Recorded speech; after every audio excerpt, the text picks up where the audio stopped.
আসসালামু আলাইকুম এভরিওয়ান, সবাইকে ওয়েলকাম জানাচ্ছি আজকের ব্লগে। আশা করছি সবাই খুব ভালো আছেন। আমিও আলহামদুলিল্লাহ ভালো আছি। আজকের ব্লগ শুরু করেছি।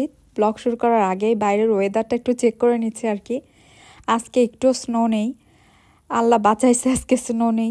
দেখা যায় এভরিডেই স্নো পড়ে এবং বাইরে বের হওয়া অনেক কষ্ট। তো যাই হোক, আজকে রান্নাবান্না শুরু করার আগে ভাবলাম যে ব্লগ শুরু করি। বেশ কয়েকদিন আপনাদের সাথে ব্লগ শেয়ার করা হয় না। আমি বেলে মাছ বের করে রেখেছিলাম।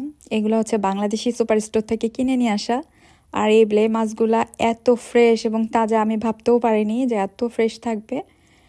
তো বেলে মাছগুলো আজকে রান্না করব। এটা আগেও আমি রান্না করেছি, তো সেদিন আপনাদের সাথে শেয়ার করিনি।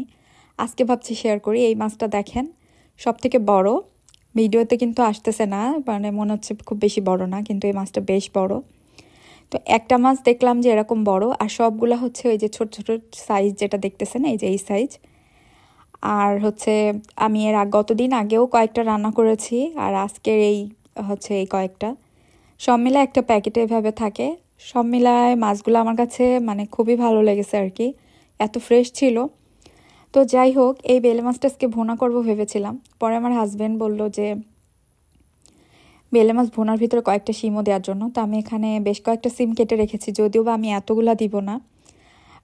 আমি বেশি হলে এখান থেকে 5 থেকে 6 পিস দিব। আসলে বেলে মাছ মানে ভুনাটাই বেশি মজা লাগে।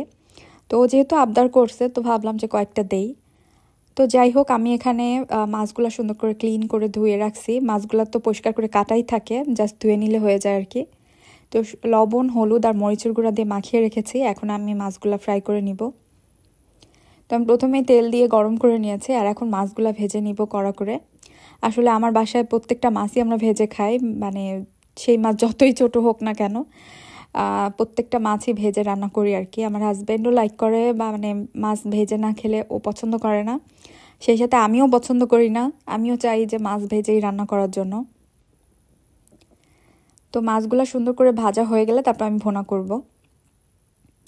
আর সত্যি কথা বলতে কি, বেলে মাছ কিন্তু ভুনাটাই বেশি মজা লাগে। তো আমি শিম দিব ঠিকই, কিন্তু আসলে ভুনাই করব আর কি। মানে আসলে এই রেসিপিটা দেখেন তাহলে বুঝতে পারবেন কিভাবে করি।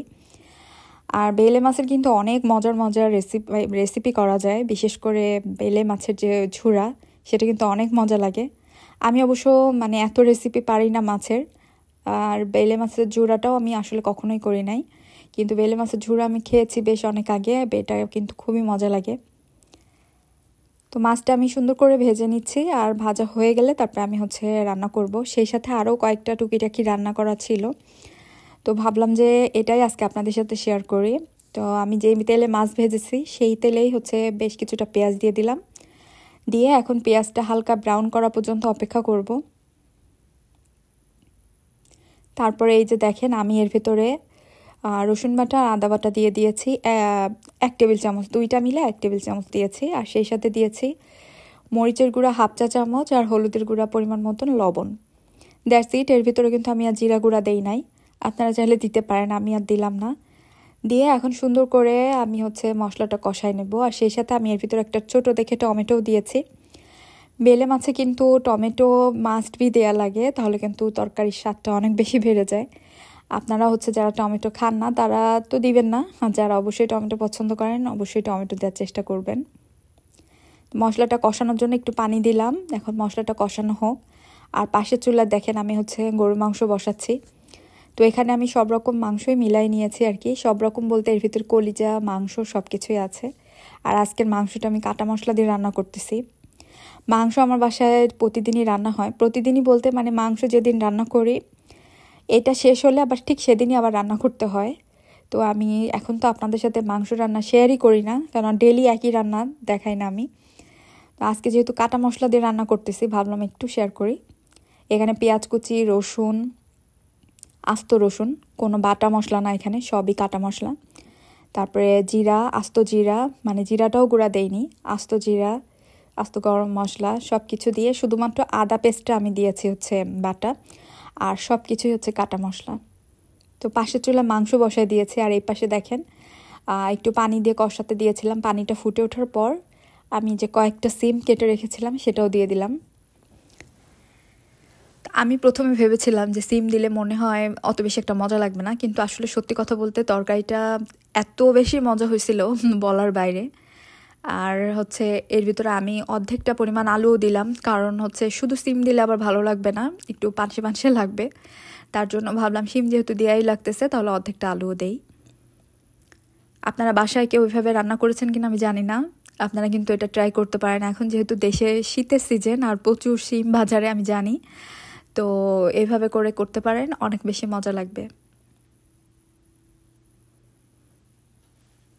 আমি গতদিন হচ্ছে যখন বেলে মাছ রান্না করেছিলাম সেদিনকে আমি পুরাই ভুনা করেছিলাম, তবে আজকেও ভুনা করতে যেয়ে মানে লাস্ট টাইমে ও এসে আবদার করছে যে না কয়েকটা সিম দাও, তাহলে মানে আসলে সত্যি কথা বলতে একটু সবজি খাইতে চাইছে আর কি, তো ভাবলাম যে আচ্ছা ঠিক আছে দেই। তো প্রথমে ভেবেছিলাম মজা লাগবে না, পরে খেয়ে দেখি যে না অনেক মজা হয়েছে, খুবই স্বাদের হয়েছে আর কি তরকারিটা। তো শিম দিয়ে আমি এখন এটা একটু ঢেকে রাখবো, শিমটা মজে যাওয়ার পর আমি মাছ দিব। আর বেলে মাছ যেহেতু একদমই নরম মাছ, আর সেই সাথে আমি তো সুন্দর করে ভেজে নিয়েছি, মানে ওটা কুক হয়েই গেছে, জাস্ট আমি তরকারিতে উপর একটু দিয়ে মজায় নিব আর কি। তো ঢাকনা দিয়ে ঢেকে রাখার কিছুক্ষণ পর আমি এই যে ঢাকনাটা খুলছি, এখন খুলে এই যে উপরে মাছগুলা বিছিয়ে দিব। যেহেতু আমি মাংস রান্না করতেছি ওই জন্য মাছটা রান্না করতেছি শুধুমাত্র যেন দুপুরবেলায় খাওয়া যায় এমনভাবে। তো মাছটা দিয়ে আমি এটা এইভাবেই আবার একটুখানি ঢাকা দিয়ে রাখবো, যখন একটা পাশ হয়ে যাবে আবার হালকা করে আলতো হাতে উল্টাই দিব। বেলে মাছ যেহেতু নরম মাছ, এটা খুব বেশি জোরে নাড়া যায় না, কারণ বেশি জোরে নাড়লে ভেঙে যেতে পারে। আপনারা কে কোথা থেকে আমার ভিডিও দেখতেছেন আমি জানি না, আসলে আপনারা কমেন্টস করেন না, কমেন্টস করলে আমার জন্য জানতে সুবিধা হয় যে আসলে আপনারা কে কোথা থেকে আমার ভিডিও দেখেন। আমার ভিডিও যদি ভালো লাগে আপনাদের কাছে অবশ্যই আমার কাছে কমেন্টস করবেন আর লাইক দিবেন। যারা যারা দেখা যাচ্ছে ভিডিও দেখেন কিন্তু লাইক দেন না, অবশ্যই একটা লাইক দিয়ে দিবেন, কারণ আপনাদের জন্যই তো ভিডিওটা বানানো হয়। লাইক দিলে আমার আসলে বুঝতে সুবিধা হয় যে কার কেমন লাগতেছে আর কি। তো এখানে মাংস উঠিয়েছিলাম, ওটাও হচ্ছে পাশের চুলায়, আর এই পাশ থেকে আমি মাছটাও ওই পাশ করে উল্টাই দিয়েছি। একটু মজে যাবার পর আমি হচ্ছে চুলাটা অফ করে দিব আর কি। তরকারি কিন্তু আমার একদম ডান, আমি চুলাও অফ করে একেবারে সুন্দর করে এটা হচ্ছে একদম পুরাই কমপ্লিট হয়ে গেছে। চুলাটা অফ করে আমি জাস্ট চুলার উপরে এইভাবে রেখে দেবো, সুন্দর করে তরকারিটা মজে যাবে আর কি।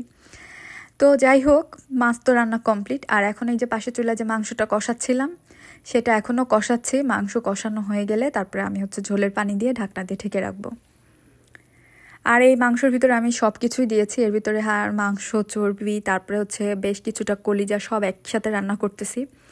আসলে সব রকম মাংস যখন মিশায় রান্না করা হয় সেই মাংসর স্বাদ কিন্তু অনেক বেশি ভালো হয় আর কি।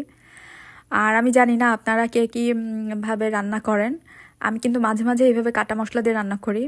যেমন আমি শুকনা মরিচ যেটা ব্যবহার করছি সেটাও কিন্তু আস্ত দিয়েছি, অন্য সময় গুঁড়া দেই। বাটা মশলার একরকম স্বাদ, আবার দেখা যায় যে আস্ত যে মশলা এটা দিয়ে রান্না করলে আরেক রকম স্বাদ। তো আমি মানে গরম মশলাটাও আস্ত দিলাম, আর হচ্ছে পেঁয়াজ কুচি, রসুন, এমনকি জিরা সব কিছু আমি আস্ত দিচ্ছি, দিয়ে এই যে মানে সুন্দর করে কষাচ্ছি। মাংস কষাতে কষাতেই এটার স্বাদ বের হয়ে আসে। তারপরে হচ্ছে যখন কষানো সুন্দর করে হয়ে যাবে, তেল ভেসে উঠবে, তারপর আমি পানি দিব। তো ইতিমধ্যে মাংসটা কষানো হয়ে গেছে, আমি এই যে দেখেন ঝোলের পানিও দিয়ে দিলাম। আর আমার হচ্ছে পরের দিনই জব আছে, তো দেখা যায় যেদিন আমার মানে ছুটি থাকে, আমি ছুটি যেদিনকে শেষ হয় সেদিনই আমি দেখা যায় যে একটু বেশি করে মাংস রান্না করে রাখি, তাহলে পরের দিন জব থাকে তখন আমার বাসায় এসে অত একটা কষ্ট লাগে না। মাংস রান্না করা থাকলে বাসায় এসে একটা সবজি একটু ডাল রান্না করলেই খুব সুন্দর করে আমার মানে সেই দিনটা চলে যায় আর কি। আর তা না হলে দেখা যায় বাসায় এসে প্রত্যেকটা রান্না করতে গেলে অনেক কষ্ট হয়ে যায় আর কি। তো যাই হোক, এভাবে করে আমি সব কিছু সময় ম্যানেজ করি আর কি। তো এখানে দেখতে পাচ্ছেন গরুর মাংস কিন্তু একদমই হয়ে গেছে কমপ্লিট। তো রান্নাবান্না সব কিছুই কমপ্লিট, খাওয়া দাওয়া করে তারপরে আমরা একটু বাইরে বের হয়েছিলাম, টুকিটাকি বাসায় কিছু একটু কেনার দরকার ছিল। এই যে দেখতে পাচ্ছেন এগুলো হচ্ছে সব ফ্রোজেন ভেজিটেবল। এই ভেজিটেবলগুলো আমরা মিডল ইস্টার্ন দোকান থেকে নেই। তো প্যাকেটের গায়ে যেমন দেখতেছেন ঠিক ভেতরেও ঠিক তেমনই। আর এটা হচ্ছে জাভিয়া হালালের একটা বলগনা, এটা হচ্ছে সকালে নাস্তার সাথে লাগে। তো এগুলো খাই আর কি মাঝে মধ্যে, সব সময় না।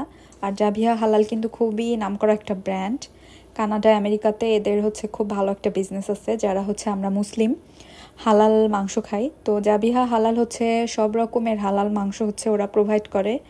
সেই সাথে যদি মানে আপনি ফ্রোজেন কোনো মাংসের দিয়ে বানানো কোনো আইটেম কিনতে চান, বিশেষ করে কাবাব থেকে শুরু করে উইংস, তারপরে চিকেন ফ্রাই, এগুলো সব ফ্রোজেন আইটেমও ওরা সেল করে থাকে। সেই সাথে এখানে হচ্ছে একটা পরোটার প্যাকেট। সব থেকে মজার ব্যাপার কি জানেন, এই পরোটা কিন্তু হচ্ছে প্রাণের, বাংলাদেশের যে ব্র্যান্ড প্রাণ, সেই প্রাণের হচ্ছে পরোটা এটা। আর এই পরোটাটা নিয়ে আসা হয়েছে। জাবিহা হালালের এই বলগনাটা আমার কাছে খুবই ভালো লাগে। ওদের প্রত্যেকটা আইটেমই আমি মানে খুবই অ্যাপ্রিসিয়েট করি। আসলে মুসলিম যারা, তাদের জন্য যে কেউ এভাবে চিন্তা করে, এটাই আসলে অনেক। আর এই যে প্রাণের যে পরোটাটা, এটা দেখে আমার এত ভালো লাগছে। আসলে আমাদের এখানে তো পাওয়া যায়, বাংলাদেশের সব আইটেমই মানে পাওয়া যায় বলতে গেলে। তো পরোটা, প্রাণের পরোটা, এটা দেখে মানে আমার কাছে মন থেকেই মানে এত বেশি মানে থ্যাংক ইউ বলতে ইচ্ছা করে যারা এই ধরনের উদ্যোগগুলো নিচ্ছে, যে এত দূর দেশে ওরা হচ্ছে ওদের কোম্পানির খাবারগুলো পাঠাবে। তো আসলেই মানে ওদেরকে ধন্যবাদ যারা এই ধরনের উদ্যোগ নিয়েছে, বিজনেস যারা করে আর কি। তো বাজার যা দেখলেন সব কিছু গোছগাছ করেছি। এখন হচ্ছে আমি এইগুলা মানে যেখানে যেখানে রাখার সব কিছু রাখলাম।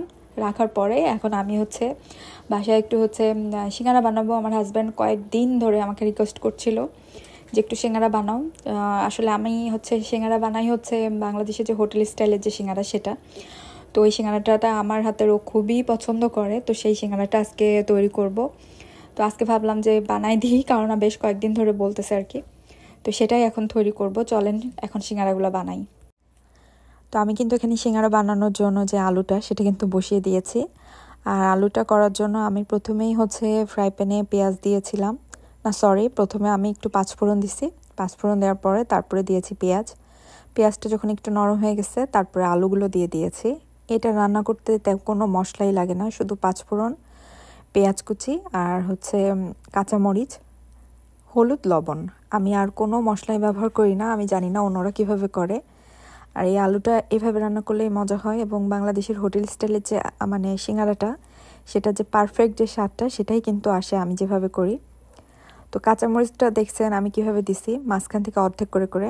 আপনারা যদি লক্ষ্য করেন তারা বুঝতে পারবেন, আমরা যখন হোটেল থেকে সিঙ্গারাগুলো এনে খেতাম, তার ভিতরে কিন্তু কাঁচামরিচ কিন্তু এভাবেই দেওয়া থাকতো, বড় বড় করে কেটে কেটে। আমিও ঠিক ওইভাবেই দিয়েছি। আর আলুটা একটু তেলের সাথে 5 থেকে 6 মিনিটের মতন ভেজে নিয়ে তারপরে আমি এই যে আলুটা সেদ্ধ হওয়ার জন্য অল্প একটু পানি দিয়ে দিয়েছি। তারপরে দিয়ে দিলাম হচ্ছে যে চীনা বাদামটা, ওইটা। আর দিয়েছি এই যে বুট, চটপটির যে বুটটা, ওটা আমি সেদ্ধ করে রেখেছিলাম আগে থেকেই। তো সেইটাও দিয়ে দিলাম। তো আপনারা যখন সিঙ্গারা এনে খান তখন তো নিশ্চয়ই লক্ষ্য করেন সিঙ্গারার ভিতরে কিন্তু বাদাম, তারপরে এই যে বুট, এগুলোও কিন্তু আলুর সাথে সাথে দেয়া থাকে। আর অথেন্টিক যেই হোটেল স্টাইলের সিঙ্গারা, সেগুলোতে কিন্তু এগুলো দেয়াই থাকে আর কি। আমিও এগুলাই দিয়েই কিন্তু করি। আর একদম পারফেক্ট যেই হোটেলের যে সিঙ্গারা, ওইটারই স্বাদ কিন্তু আসে। তো আসলে আমার হাতে কিছু কিছু জিনিস আছে, এগুলো কিন্তু খেতে খুবই মজা হয়। আসলে নিজের প্রশংসা নিজেই করতেছি।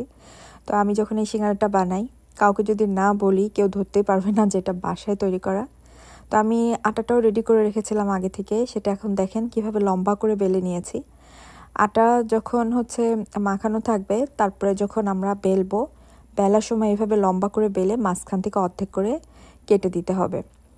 তারপরে অর্ধেকটা নিয়ে এই যে দেখেন কিভাবে ফোল্ড করতে হবে। ফোল্ড করে নিয়ে এই যে পকেটের মতন হয়ে গেলে, যে পুরটা আমি বানিয়ে রেখেছিলাম সেটা কিন্তু ঠান্ডা করে নিয়ে তারপরে কিন্তু আমি সিঙ্গারাগুলো বানাচ্ছি। এই পকেটের ভিতরে দিয়ে দিতে হবে। দেওয়ার পরে এখন মুখটা জাস্ট পানি দিয়ে সিল করে নিলেই হয়ে যাবে। এই যে দেখেন একটা পারফেক্ট সাইজ যেটা সিঙ্গারা, সেটা হয়ে গেল। এভাবে করে আমি প্রত্যেকটা সিঙ্গারাগুলো বানিয়ে নিব, খুবই ইজি। আর আপনারা যদি এটা ডিটেল রেসিপি দেখতে চান তাহলে আমাকে কমেন্টস করে জানাতে পারেন। আসলে আমি সন্ধ্যার পরে রাতের দিকে এগুলো করতেছিলাম, এই জন্য আমি আর আপনাদের সাথে ডিটেল শেয়ার করিনি। আর সেই সাথে ব্লগটাও বড় হয়ে যাচ্ছিল। তো একে একে করে আমি সবগুলো সিঙ্গারা তৈরি করে নিচ্ছি। আর হ্যাঁ, আমি কিন্তু আটার যে ময়ানটা, এটা দিয়েছিলাম হচ্ছে তেল আর হচ্ছে লবণ দিয়ে।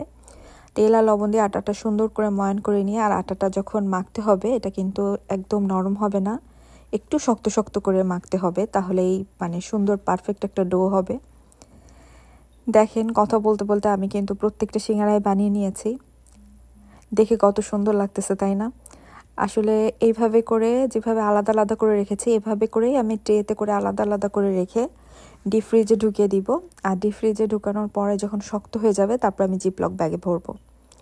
তো প্রত্যেকটা সিঙ্গারা আমার করা হয়ে গেছে। শেপটাও দেখতে পাচ্ছেন কত সুন্দর পারফেক্ট একটা শেপ হয়েছে। তো আপনারা যারা বাসায় তৈরি করতে চান এভাবে তৈরি করে কিন্তু ফ্রোজেন করতে পারেন। এই যে দেখেন আমি জিপলক ব্যাগে রাতের বেলা ঢুকিয়ে রেখেছিলাম ফ্রিজের ভিতরে, যখন ট্রেতে রেখেছিলাম শক্ত হয়ে গিয়েছিল, তারপর ট্রে থেকে তুলে আমি এই যে জিপলক ব্যাগে করে ঢুকিয়ে রেখেছিলাম। তো এটা হচ্ছে পরের দিন সকালবেলা আমি জিপলক ব্যাগটা খুলে আপনাদের সাথে একটু শেয়ার করতেছি। দেখেন এগুলো কিন্তু সবই ফ্রোজেন হয়ে গেছে, একদম শক্ত, একটার সাথে একটা লেগে যায়নি।